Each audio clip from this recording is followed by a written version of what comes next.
And welcome to yet another episode of the Fearlessly Curious podcast with me, Melissa Indot. This is your safe space weekly to listen, lean in, and learn the diversity of human experiences through the lens of fearless curiosity. This is the space where I share my personal journey, my personal lessons and learnings. And it's also the place where I get to reflect back your curiosities. This week, I'm going to be talking about purpose. That is somewhat of a buzzword. What is your purpose? Everybody is searching for their purpose in life. For many, that can come with a very heavy burden, especially if you are unclear as to what your purpose is. We typically compare ourselves with billionaires or philanthropists or people who are doing amazing things, helping the underprivileged, the underrepresented, minority groups, those who are experiencing adversity in their lives. So it's quite normal that we would compare ourselves to big, great things that are happening in the world. And so there's a pressure to have this really big purpose, this pressure to discover what your purpose is, and almost even feel a little bit inadequate that your purpose perhaps doesn't match up to the scale of the impact that other people are making in this world. Well, I'm here today to remind you that we don't measure purpose. Society might, but the truth is, purpose is grounded in intention. And I would say that your greatest person is to be you. So what do I mean by that? Especially for those who maybe are not clear on who you are. Maybe some listeners are in their 20s, still discovering themselves. Perhaps some listeners are in their 30s. They've reached a decade in their lives where they're feeling more confident and more sure of themselves. Perhaps some listeners are in their 40s and now care less and are less bothered by what other people think of them and are really coming into their power. Perhaps some listeners are in their 50s, really understanding, getting a clearer picture of their life's journey and what they want to do with it.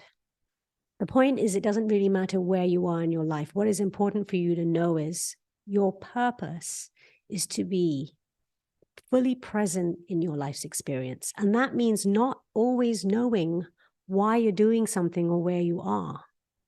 Make your purpose, your intention, to be curious, to discover why you are here, to learn in every opportunity that you have, to embrace every moment that life offers you as an opportunity for great learning, to allow for greater self-compassion and self-love for those moments when you feel inexplicably vulnerable, helpless, and sometimes without direction. Because we can't always have direction. The whole purpose, there's the word, of being unsure and uncertain and sometimes being lost and confused is that these are opportunities for us to find ourselves again. There is great power in shifting the perspective of the words that we use. You can say, I feel lost, and connect with the power of what being lost truly means. Being lost simply means being in surrounding, being in an environment, being in a situation that you've never been in before. And so there lies a beautiful opportunity to jump into adventure rather than go into the ever imaginative mind and wonder for the worst case scenario. Perhaps we could invite ourselves to get back into our bodies with breath. So we're grounded and safe in the beautiful vessel of your body, connecting with Mother Earth through your feet, putting your hand on your heart, one hand on your belly, and remembering that you have this incredible physical body to keep you safe. And in that moment, rather than be completely dominated by your worrying mind or your anxious mind that's shifting to a future that may never have happened, to a future that may never happen, that's called worry, or maybe recalling events of the past wondering if that might happen again, which creates anxiety. Instead, we can ground into the present moment and fully connect with what is happening with you in the here and now, and decide based on that, what is the right course of action. That is your purpose. Your purpose is to allow for the unfolding of your life, and whilst your life unfolds, to remain present with each moment in beautiful discovery mode, interfacing with life together in tandem. Your purpose is to connect with the flow of life, not to be separate from it, resisting it, being in conflict with it, perhaps even trying to avoid the flow of life, trying to control it.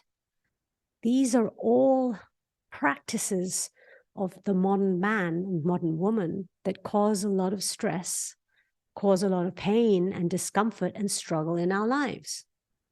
Your purpose is to be united with life, to be in unity with life again. Your purpose is to live the truest, most authentic version of who you were born to be in each moment. Your purpose is not to shrink yourself to fit in to a system that wasn't built for you. Your purpose is not to become something or someone that society, your family, your peers, your friends tell you you must be based on certain labels that you have inherited as you've grown up. Oh, you're a creative. Oh, you're a musician. Oh, you're good at numbers, be an accountant. Oh, you're good at perspectives, be an architect. Oh, you're very artistic, be a painter. Oh, you're incredibly caring and nurturing. Why don't you become a doctor or a nurse or a caregiver? These are labels and identities, yes, that help us understand what our strengths and skill sets might be, what is natural to us. But without awareness, these labels will become limits that prevent us from our exponential growth, limits that prevent us from the adventure and the exploration that life has to offer us. I don't have to be one-dimensional, nor do I have to be two-dimensional. I myself, I grew up really, really good with numbers. I had a natural affinity for numbers, and I see patterns. And so maths and algebra and calculus at school were topics that I was naturally good at. And as I got older and my interests diversified, I decided that I wanted to pursue more of my interests and my time with music and creating and writing and playing and exploring and immersing myself in music, which, at least at the time that I was growing up, was not seen as being very academic. It was not seen as being an avenue that would provide me with any level of security, whether financial, emotional, or mental security. In fact, it was seen as almost quite a dangerous and wild arena and industry to explore and to live in. And I was very much encouraged to stay on the academic path, per se, the professional path that being good at numbers offered me, whether that was engineering or accountancy or finance or banking. But I followed my purpose of discovering who I am and who I'm born to be.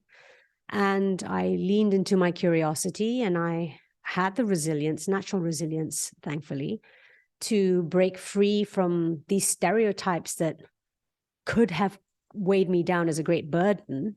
The stereotype of, if you're good at maths, go and do accountancy. And I chose to pursue music.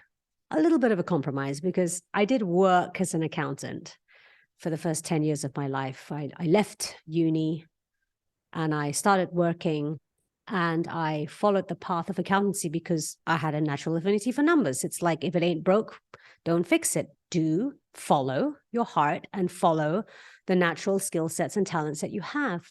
But what I also did was I pursued my passion for music by night. So I worked a 9-to-5 job by day, and by night and on the weekends, I pursued my passion, my creative interest in music, only to discover much later that music in and of itself is quite mathematical. We count in beats and rhythms, and the patterns in which melodies and harmonies are written is all very much likened to the patterns and the theories of maths. So you see how important it is to keep your mind and heart open, because labels can become limits. My talent and my gift for numbers was not something that I needed to exclusively apply to being in banking or finance or accountancy. My affinity for the theories of mathematics, as in patterns, could directly be applied to music. And only through exploring that, only by giving myself the opportunity to play, to follow my curiosity, was I able to discover that. And in the end, build a successful career in the music business, whilst also advancing my career in accountancy as far as I wanted to. So your purpose is to be you. Your purpose is to discover who you are. It doesn't matter what age you are. It's never too late. If you start playing the piano at 30, it's not how old you are. It's not at what stage in your life you are doing it. It's the fact that you've made the decision to do it. You've made it purposeful.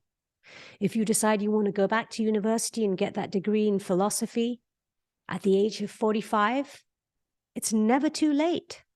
In fact, what you bring to the table is a wealth of life experience that is going to influence the way that you learn the theories and the laws and the rules of philosophy. You're perhaps going to be more able to apply these theories and rules as you learn them. So everything happens for a reason. And that's a phrase many of you have heard before. Many of you perhaps even say, your purpose is to be, quoting Dr. Seuss, the youest version of you. And a good friend of mine, Lauren, reminded me of that phrase, the youest version of you. Be mindful, my friends listening, the system of life that we have become accustomed to. Yes, create some level of stability. Yes, it gives us a roadmap so we know where it is that we're going next. We start kindergarten, primary school, secondary school, college, and university. Yes, we have an idea, but what we don't want is to lose our sense of individuality and give up, throw away, abandon the unique path that only you can walk. And that might mean challenging the status quo. That might mean smashing the stereotypes that keep you locked in the system, which for me meant dropping out of university. For some of you, it might mean changing your career from banking to artistry. What it means is getting clear that you want to lead your life your way, by your design. And even if you don't know cognitively in your mind what your design is, you will discover it as you live it. So that's why fearless curiosity is something that I'm so passionate about reigniting within you, because you've always had it. You've always had it. You've never lost it.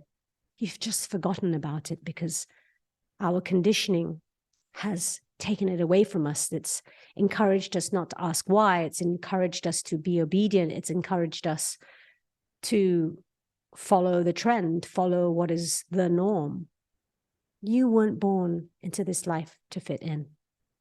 You were born into this life to lead life in your unique way, because only you can harvest the wisdom of life through your lived experience. So what is your purpose?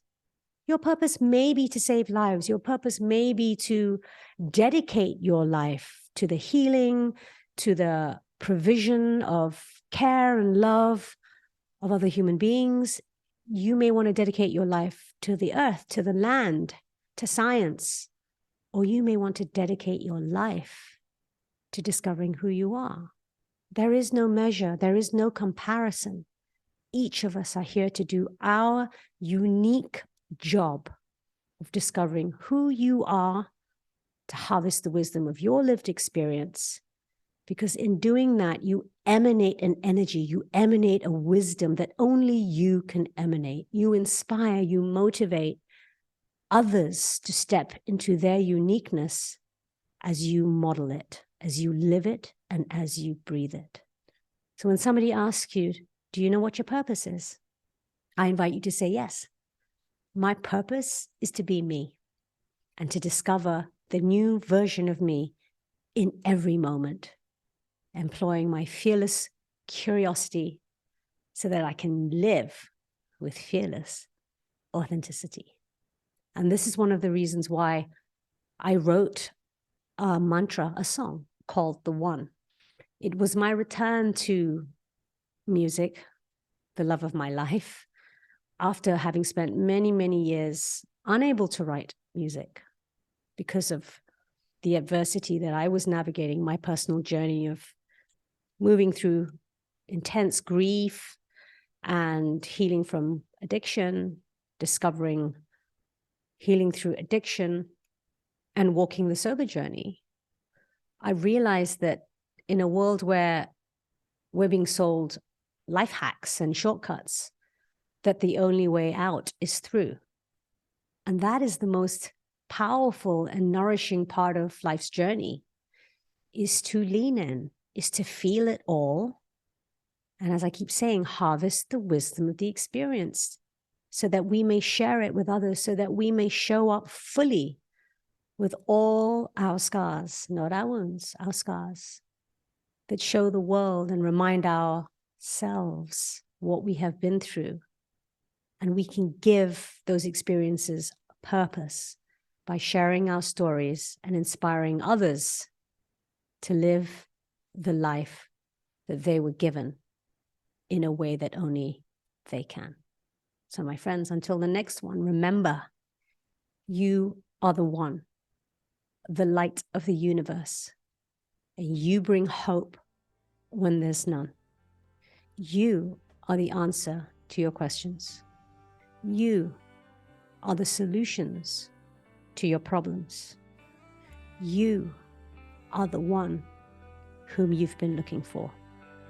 You are the one, and you are the purpose. The title song and the music that takes us out of each episode is an instrumental version of the mantra, The One, that I wrote for you. On those days when you need reminding, on those days when you need to show up for you rather than look for someone to save you or help you, you can lean into this song as a heart song to remind you of your purpose and your power. You are the one. See you on the next one.